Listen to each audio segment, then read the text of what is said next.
Welcome, sports fans. Thanks for joining us. With Steve Kerr and Clark Kellogg, this is Kevin Harlan. And it's time for NBA basketball on 2K Sports. A quick check now at the starting lineups for both teams. And guys, taking a look at Paul George, what will we see from him? Well, he's an exciting young player. Almost 6'10", great athleticism, length, dynamic finisher at the rim, and he can guard multiple positions defensively. And you know what, Steve? His growth defensively has been just as impressive. He uses that length to great advantage, contesting shots and coming away with deflections and steals. And for the Pistons, we've got another hometown game here in Detroit. The top storyline, Greg Monroe, injured. He will not be suited up.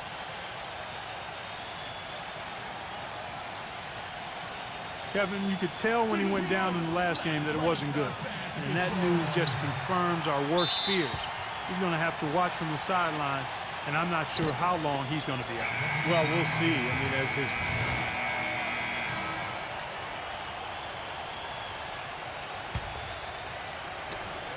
A minute 42 left in the first quarter of the game. Fisher dishes to George. Pass to Fisher. Granger, a screen on Smith. Fisher, the pass to Granger. Scola, and he uses the glass on the layup. Scola's got his first 2 points of the night. So far, so good for them at the offensive end here in the early going. Boy, the field goal percentage is fantastic. Exactly the kind of start they were hoping for. Billups attacking. Shoots off the step back. And the rebound goes to Danny Granger. Granger's got his third rebound on the night. You know, you look up and down the Pacers roster, and in every position they have size and a player that's willing to be physical and mix it up. You throw in a guy like Paul George, who's one of the elite rebounders at his position. It's not hard to see why the Pacers were #1 in rebounding percentage last season. Mitchell kicks to Singler. He passes to Mitchell. Scola's there. Fader on the way. And Scola with the block. Fisher against Singler.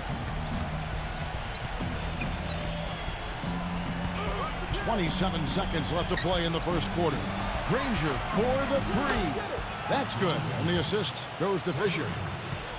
12 points for Danny Granger. I don't think they can ask much more of him than what he's done this quarter. Fisher against Jennings.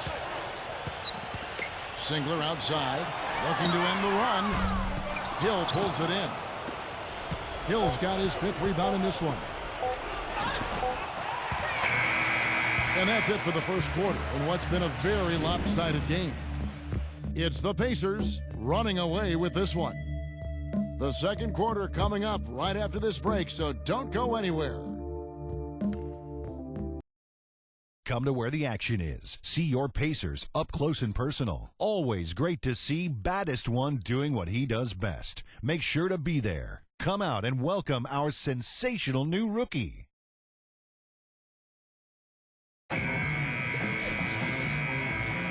Welcome back, everyone. A lopsided first quarter in the books already as we start this second quarter. And a chance for just a second to check out the scoring breakdown for Indiana. Well, they've definitely had the hot hand from the three-point line so far. Always nice to start out like that. They've been distributing the ball really well tonight, too. I mean, a decent number of assists so far for them. All fueled up and ready to go. Let's reset the lineups, courtesy of Gatorade, as the second quarter gets going. And so in the game for the Pacers.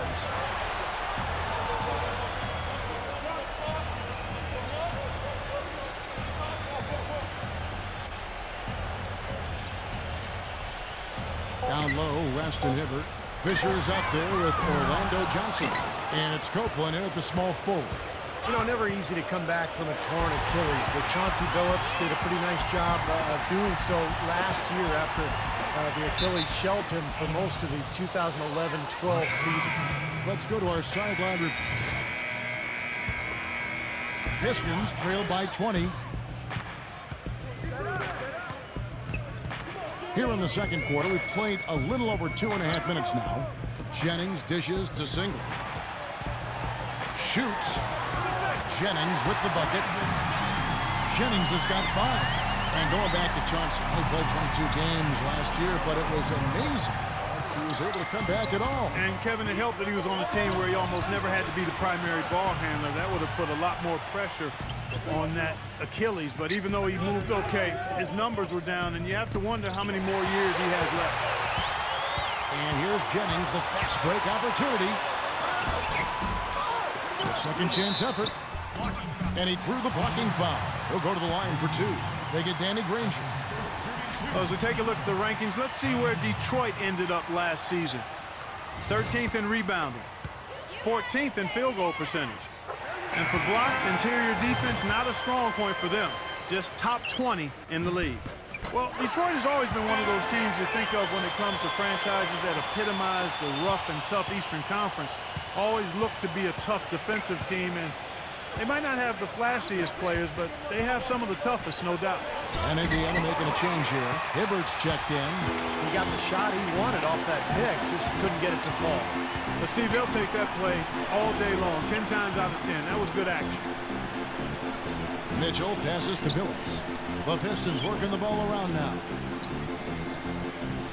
Down to 5 on the shot clock.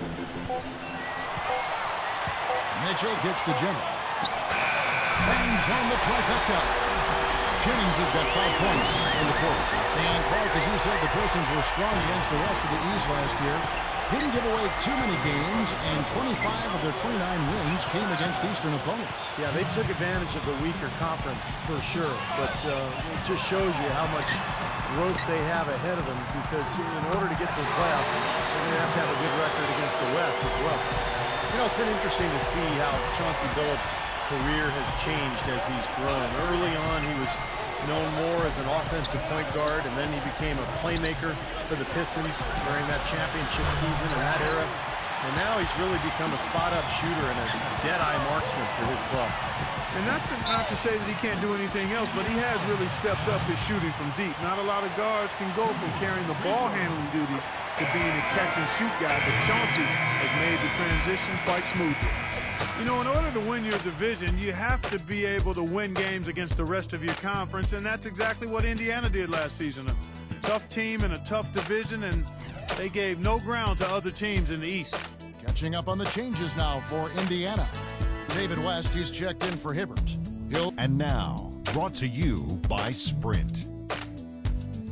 With a few games of the new season already under our belt, we're back in the NBA groove. This is 2K Sports. Indiana with the lead against Detroit. They're off to a good start this season, playing with confidence. Offensively, they've been in a zone. A lot of great team play, providing looks from all over the floor. The Pistons on the other side, not firing. Hard to find a lot to like about their performance so far. They'll need to pay much better attention in the second half to the details. The details. And that'll be our report. Thanks so much for joining us. We hope to see you next time. The Sprint Halftime Report, presented by Sprint. Welcome back, everyone, to the start of the second half. Big margin on up.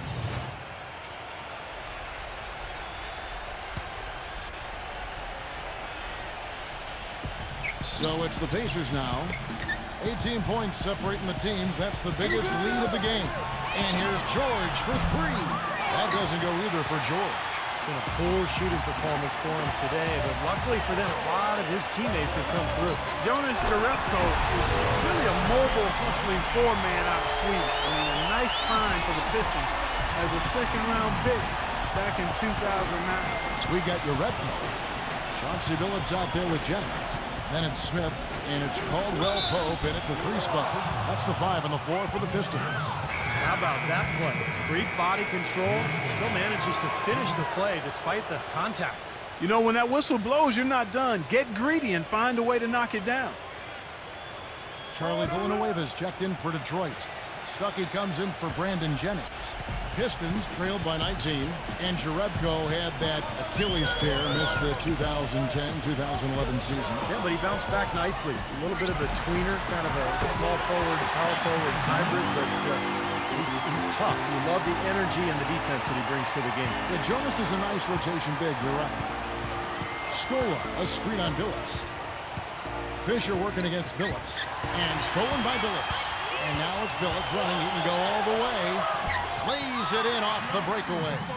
Billups has got 4 points this quarter. You know, something we're seeing less and less of these days, that little finger roll. Scola, a screen on Billups. Fisher with the ball. Now guarded by Villanueva. George dishes to Watson. He feeds it to West. Takes it from 10. Misses off the right iron. So for the Pistons, their last game a loss to the Boston Celtics. Well, they were in foul trouble throughout that game, guys, and made things awfully hard on themselves as a result. Yeah, it forced them to go much deeper into their rotation than they would have liked to, and that's always tough. 6 on the shot clock. Smith, he's covered by Fisher. Smith, no good. Pacers leading by 15. Fisher against Billups. And George kicks to Watson. Pass to Fisher. Scola, a screen on Billups. Fisher, the pass to Scola. That's good, and the assist goes to Fisher. Fisher's got 4 assists now tonight. Detroit's gotten blank from three-point land so far in the third, still 0 for 3. Outside, Billups. Smith. Back to Billups. Shoots from the line. Here's Villanueva. And so he earns a trip to the line. Official saw the contact, and he'll shoot 2. This is his first free throw of the game. Not the guy you want to see taking too many free throws. Last season, his numbers among the worst in the league. And you know, that's not the kind of percentage any player wants to see next to his name at the end of the season. Roy Hibbert's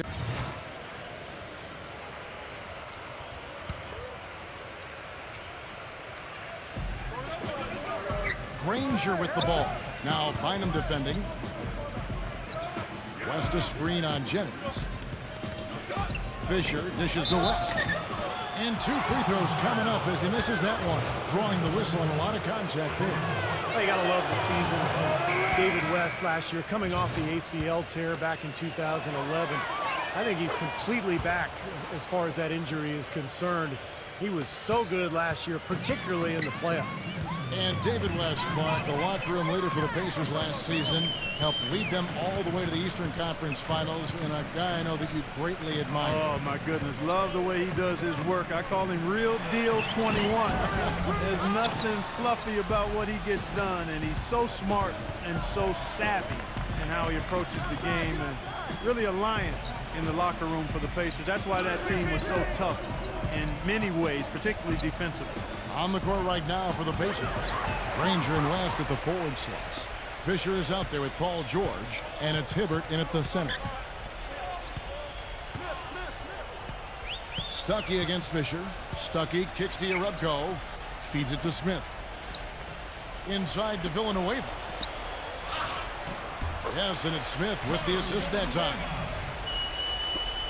1:10 left here in the fourth quarter. And here's Fisher. Got a piece of it.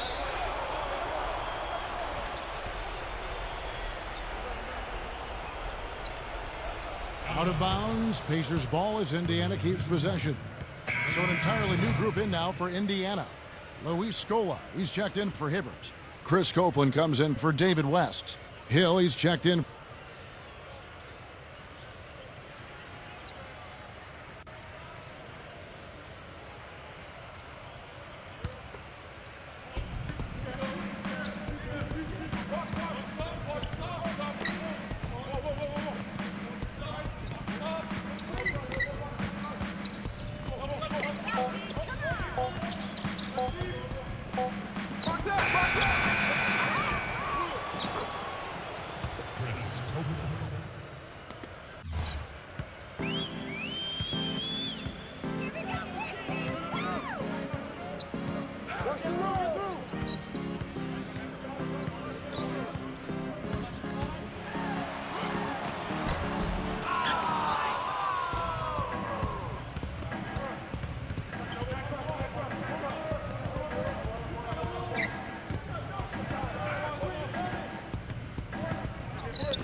Nice work to right the ship after that blowout loss last game.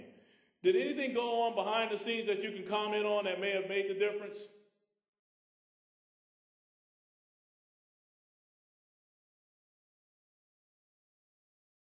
Nothing special, really. We just took a look at what went wrong in the last game and worked on that to put us in a better position for this one. You guys always think there's all sorts of crazy things going on, but usually it's exactly what you would expect. Common sense will tell you that you got to analyze the problem areas and find ways to improve on them. And that's exactly what we did, and it helped us turn things around and get the win this time. Mission accomplished, baby.